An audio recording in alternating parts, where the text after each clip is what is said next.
Bismillahirrahmanirrahim. Today our topic is increasing or decreasing function. Dear student, आज हम किसी भी फंक्शन के ग्राफ को देख या किसी फंक्शन को के बारे में उसका डोमेन अगर आपके पास गिवन हो तो हम किस तरह कहेंगे कि ये फंक्शन आपके पास इंक्रीज कर रहा है इस डोमेन में या डिक्रीज कर रहा है। सबसे पहले हम उसकी ग्राफिकली रिप्रेजेंटेशन के बारे में पढ़ते हैं। इससे पहले हमारे पास जो प्रीवियस लेक्चर था वो हमारे पास एक्सपेंशन आपके पास जो डिफरेंट फंक्शन थे ना उसके एक्सपेंशन के बारे में था। आज हमारे पास ये जो है काफ़ी ये आपके पास जो है ये इंक्रीजिंग डिक्रीजिंग फंक्शन जो आपके पास ये बेसिकली आपके पास डेरिवेटिव के एप्लीकेशंस में आपके पास आते हैं कि हमारे पास जो डेरिवेटिव की कुछ एप्लीकेशन ऐसे हैं जिसमें आपके पास उसकी मतलब उससे पता चलता है कि आपके पास फंक्शन इंक्रीज कर रहा है या डिक्रीज कर रहा है। तो सबसे पहले इंक्रीजिंग डिक्रीजिंग फंक्शन पे जाने से पहले उसकी ग्राफिकली रिप्रेजेंटेशन थोड़ा सा देख ले। याद रखें किसी भी फंक्शन के बारे में आपके पास कि ये फंक्शन इंक्रीज कर रहा है या डिक्रीज कर रहा है उसके लिए उस फंक्शन का कंटिन्यूस होना ज़रूरी है। सो आपके पास कुछ ग्राफिकली उसको एक्सप्लेन करते हैं। फॉर एग्जांपल ये एक ग्राफ हम बना लेते हैं, ठीक है। इस ग्राफ को आप देख लें कंटिन्यूसली इंक्रीज कर रहा है। आपके पास नॉर्मली ई पावर एक्स का जो ग्राफ है ये बेसिकली ई पावर एक्स का ग्राफ नहीं है, लेकिन ई पावर एक्स का ग्राफ भी जब आप बना लें तो आपके पास इंक्रीज फंक्शन मतलब इंक्रीज करता है, इंक्रीजिंग फंक्शन है। इस तरह आपके पास एक और फंक्शन बना लेते हैं और इस टाइप के फंक्शन को हम स्ट्रिक्टली इंक्रीजिंग भी कहते हैं। ये स्ट्रिक्टली इंक्रीजिंग है, मतलब इंक्रीजिंग फंक्शन है, पर इंक्रीजिंग फंक्शन में आपके पास कौन सा फंक्शन है? स्ट्रिक्टली इंक्रीजिंग फंक्शन है, ठीक है। एक और फंक्शन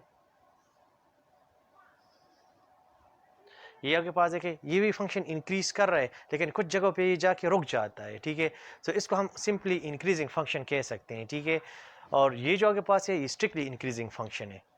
आगे बढ़ते हैं डिक्रीजिंग फंक्शन के बारे में। इसी तरह अगर आपके पास एक ग्राफ इस तरह हो, आप देखें ये ग्राफ मुसलसल डिक्रीज कर रहा है। जितनी भी हम आगे वैल्यूज पुट कर रहे हैं ना ये फंक्शन आपके पास डिक्रीज कर रहा है। लॉग ऑफ एक्स का आपके पास जो फंक्शन है, लॉग ऑफ एक्स की जो ग्राफ आप बना ले तो लॉग ऑफ एक्स का जो फंक्शन बनता है ना वो भी आपके पास डिक्रीजिंग फंक्शन होता है। इसी तरह आपके पास जो नेक्स्ट आपके पास है और इसको हम स्ट्रिक्टली आपके पास स्ट्रिक्टली डिक्रीजिंग फंक्शन है, इसको हम स्ट्रिक्टली डिक्रीजिंग फंक्शन कहते हैं क्योंकि ये मुसलसल आपके पास डिक्रीज कर रहा है। लेकिन अगर आपके पास इस तरह ग्राफ हो जो आपके पास रुक रुक के आके डिक्रीज हो रहा हो, ठीक है, तो इस किस्म के फंक्शन को हम ओनली डिक्रीजिंग फंक्शन कहते हैं। सो ये कुछ आपके पास ग्राफिकल रिप्रेजेंटेशन थी। थोड़ा सा एक और ग्राफ के बारे में पढ़ते हैं। एक ऐसा ग्राफ जो आपके पास ना इंक्रीजिंग हो ना डिक्रीजिंग हो तो उसकी शेप आपके पास कैसी होगी।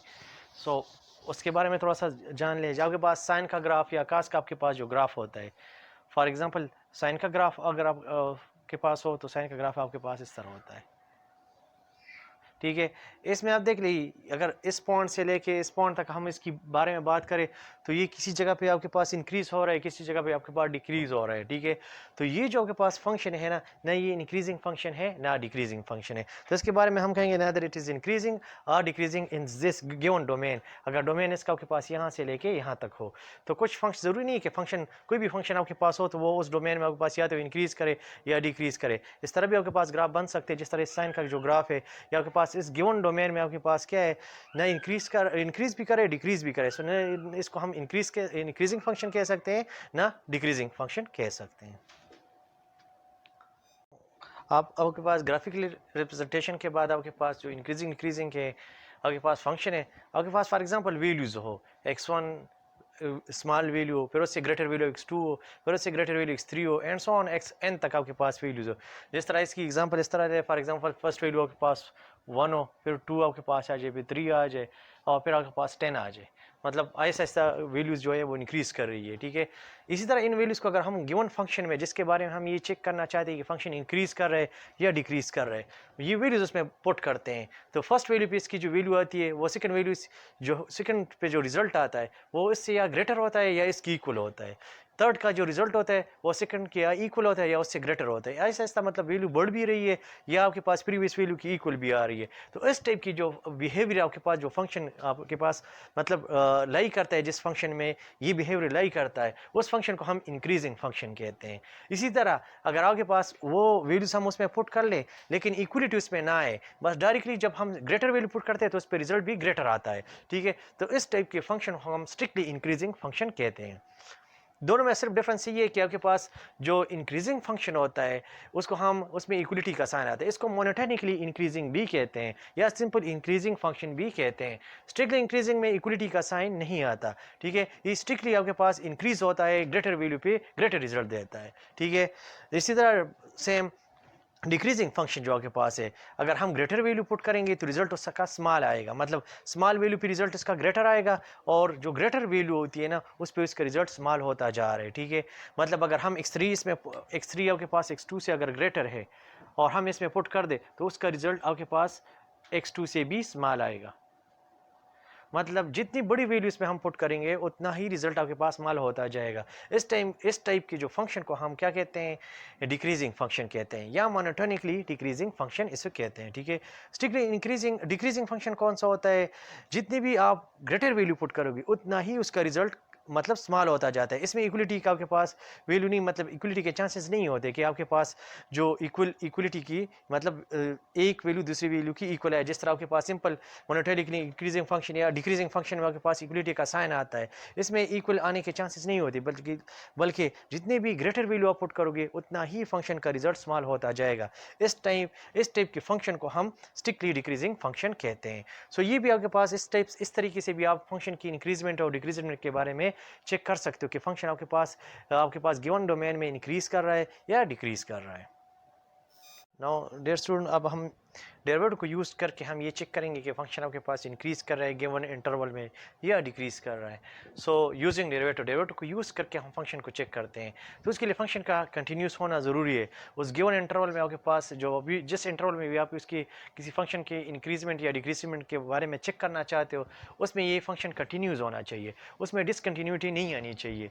डिफरेंशिएबल इन ओपन इंटरवल, उसी ओपन इंटरवल में आपके पास डिफरेंशिएबल भी होना चाहिए, हर एक पॉइंट पे आपके पास डिफरेंशिएबल भी होना चाहिए। डिफरेंशिएबल मीन्स कि हर एक पॉइंट पर उसका टेंजेंट लाइन ड्रा हो सके, ठीक है। सो फिर हम क्या करेंगे, first f of X is increasing in A B interval, in A B close interval, f of X increase करेगा क्लोज इंटरवल में, if the derivative of x यानी first derivative of this function greater than 0 for all value of x in open interval, आपके पास जो है उसका जिस function को हम जो फंक्शन आपके पास वो फंक्शन इंक्रीज करेगा जिसका फर्स्ट डेरिवेटिव हर एक वैल्यू पे ओपन इंटरवल के हर एक वैल्यू पे आपके पास पॉजिटिव रिजल्ट दे, तो वो फंक्शन आपके पास इंक्रीज करेगा। इसको थोड़ा सा मैं एग्जांपल के थ्रू एक्सप्लेन कर देता हूँ ताकि ये पॉइंट आपको क्लियर हो जाए। फॉर एग्जांपल हम इधर ले लेते हैं। एग्जांपल में हम एक फंक्शन ले लेते हैं F of X equal to X square, ये एक फंक्शन हमने ले लिया। अब और इंटरवल साथ ये ले लिया कि for example 0 to 1, 0 to open interval इधर ले लेते हैं 0 to 10। इस इंटरवल में हम ये चेक करना चाहते हैं कि इस इंटरवल में एफ ऑफ एक्स स्क्वायर ये इंक्रीज कर रहा है या डिक्रीज कर रहा है। ओके, आपने दो मेथड पढ़े हैं। एक मेथड इससे प्रीवियस पढ़ा है कि हम यहाँ से एक एक पॉइंट उठा के इसमें पुट करते जाएं और उस पर चेक करें कि आपके पास एक ग्रेटर वैल्यू पे ग्रेटर रिजल्ट दे रहा है, फिर उससे ग्रेटर वैल्यू पे और ग्रेटर रिजल्ट दे रहा है। यानी एक तो ये मेथड है, डेरिवेटिव का ये मेथड है कि आप इसका फर्स्ट डेरिवेटिव ले लें। तो इसका जब हम फर्स्ट डेरिवेटिव ले लेते हैं तो आपके पास 2x आ जाता है, यानी एक्स स्क्वायर का सिंपल पावर रूल से आपके पास जो डेरिवेटिव आता है ना वो 2x आ जाता है। अब आप यहाँ से कोई भी वैल्यू उठा के, याद रखिए ओपन इंटरवल में इन पॉइंट इंक्लूड नहीं होते, मतलब 0 और 10 इंक्लूड नहीं है, बल्कि इसकी जो बीच वाली वैल्यूज़ है वो साथ तमाम वैल्यूज इसमें इंक्लूड है। मतलब हम जो पुटिंग वैल्यू हमारे पास होगी वो 0.1 समथिंग से आपके पास स्टार्ट होगी अप टू 9.99 तक आप यहाँ पुट कर सकते हो। तो यहाँ भी कोई भी यहाँ इस इंटरवल में वैल्यू यहाँ से उठा के यहाँ पुट करोगे ना तो रिजल्ट हमेशा हमारे पास क्या आएगा, पॉजिटिव रिजल्ट आएगा। इट मीन्स के तमाम वैल्यू इस इंटरवल में से कोई भी वैल्यू आप यहाँ उठाएं तो वो आपके पास क्या रिजल्ट देता है, पॉजिटिव रिजल्ट देता है। मतलब फर्स्ट डेरिवेटिव का हर एक पॉइंट पे जो रिजल्ट है वो पॉजिटिव आ रहा है, जिसकी वजह से एफ ऑफ एक्स जो है हमारे पास एफ ऑफ एक्स स्क्वायर जो फंक्शन है ये इंक्रीज कर रहा है इस इंटरवल में। ये इस आपके पास इसकी डिफिनीशन थी कि इसकी डिफिनीशन हमने यहाँ इस तरह एक्सप्लेन कर दी है कि आपके पास जो भी फंक्शन इंक्रीज करेगा किसी भी इंटरवल में कि उसका फर्स्ट डेरिवेटिव हर एक पॉइंट पे आपके पास पॉजिटिव रिजल्ट दे, ठीक है। नेक्स्ट आपके पास क्या है, एफ ऑफ एक्स आपके पास डिक्रीज करेगा उस इंटरवल में अगर उसका फर्स्ट डेरिवेटिव आपके पास हर एक पॉइंट के लिए negative result they they. For example इसके लिए भी एक एग्जांपल यहाँ छोटा सा देख ले, F of X equal to इसी को ले ले एक्स स्क्वायर, इंटरवल थोड़ा सा चेंज कर दे, इंटरवल हम ले लेते हैं फॉर एग्जांपल -10 और -1। अब देखिए यहाँ से यानी -1 और -10 के बीच तमाम वैल्यूज़ आपके पास नेगेटिव है, तो एफ प्राइम ऑफ एक्स आप ले लें तो यहाँ आपके पास 2x आ जाता है। अब यहाँ कोई भी वैल्यू आप यहाँ से उठा के यहाँ पुट कर दे तो आपके पास रिजल्ट नेगेटिव आएगा। सो इसका मतलब है एक्स स्क्वायर आपके पास इस इंटरवल में डिक्रीजिंग फंक्शन होगा, मतलब डिक्रीज करेगा। यहाँ आप इसको इजीली चेक भी कर सकते हो। यहाँ आप कोई भी वैल्यू ग्रेटर, मतलब यहाँ से कोई भी वैल्यू उठा के इसमें पुट कर दे, जितनी स्मॉल वैल्यू होगी उतना रिजल्ट आपके पास ग्रेटर आएगा, जितनी आपके पास ग्रेटर वैल्यू होगी उतना रिजल्ट आपके पास स्मॉल आएगा। यानी आपके पास ये जो फंक्शन होता है F of x x square in this interval, ये डिक्रीज कर रहा है, ठीक है। सो ये तो आपके पास क्या हो गया, F of x decreasing function होता है कि उसका फर्स्ट डेरिवेटिव हर एक पॉइंट के लिए उस इंटरवल में निगेटिव रिजल्ट दे, ठीक है। थर्ड पॉइंट आपके पास ये कि एक फंक्शन अगर कांस्टेंट है, सो उस कांस्टेंट के फंक्शन के बारे में हम क्या कह सकते हैं कि वो इंक्रीज कर रहा है या डिक्रीज कर रहा है। तो उसका जो फर्स्ट डेरिवेटिव होगा, आपको पता है कि कांस्टेंट फंक्शन का डेरिवेटिव हमारे पास क्या होता है, जीरो होता है। तो उसका आपके पास जो डेरिवेटिव आएगा वो जीरो आएगा। वो उस फंक्शन के बारे में आपके पास ये पता नहीं चलेगा कि आपके पास इंक्रीज कर रहा है या डिक्रीज कर रहा है। सो आपके पास ओनली ये तब एप्लीकेबल है अगर आपके पास फंक्शन क्या हो, कांस्टेंट फंक्शन ना हो। तो इसके थ्रू, फर्स्ट डेरिवेटिव के थ्रू आप इस तरह चेक कर सकते हो कि आपके पास कोई फंक्शन इंक्रीज कर रहा है या डिक्रीज कर रहा है, तो उसका फर्स्ट डेरिवेटिव फाइंड कर ले और उस इंटरवल से आप वहाँ से वैल्यूज उठा लें और उसमें पुट कर दे। यहाँ एक जहन में क्वेश्चन आता है कि आपके पास अगर इस तरह का क्वेश्चन गिवन हो, फॉर एग्जाम्पल इस इंटरवल में थोड़ी सी हम चेंजेस कर लेते हैं, इस तरह कर लें। अगर इंटरवल फॉर एग्जाम्पल इस तरह गिवन हो, फॉर एग्जाम्पल -10 to 10, अगर इस तरह कुछ इसमें पॉजिटिव वैल्यूज़ भी है और कुछ आपके पास इसमें नेगेटिव वैल्यूज़ भी है। अगर इसमें आप नेगेटिव वैल्यू पुट करोगे तो रिजल्ट नेगेटिव आएगा, लेकिन अगर यहाँ पॉजिटिव वैल्यूज़ पुट करोगे तो रिजल्ट पॉजिटिव आएगा। सो फिर यहाँ इस फंक्शन के बारे में हम क्या कह सकते हैं कि ये फंक्शन इस इंटरवल में इंक्रीज कर रहा है या डिक्रीज कर रहा है। तो हमारे पास यहाँ आंसर ये होगा कि this function is neither increasing और डिक्रीजिंग इन दिस इंटरवल। इस इंटरवल में ये फंक्शन आपके पास ना इंक्रीज कर रहा है ना डिक्रीज कर रहा है। फंक्शन का बिहेवियर सिर्फ एक फॉर्म में होना चाहिए, या तो वो इंक्रीज करना चाहिए या डिक्रीज करना चाहिए। अगर फंक्शन का बिहेवियर ऐसा है कि कभी वो इंक्रीज करता है और कभी वो डिक्रीज कर रहा है, तो हम फिर कहेंगे कि इस इंटरवल में फंक्शन ना इंक्रीजिंग है ना डिक्रीजिंग है। सो इस तरह आपके पास ये टॉपिक जो इंक्रीजिंग डिक्रीजिंग फंक्शन का है कंप्लीट हो जाता है। एनी प्रॉब्लम हो कमेंट में ज़रूर शेयर कर लें। अगर वीडियो अच्छी लगे तो शेयर एंड लाइक ज़रूर करें।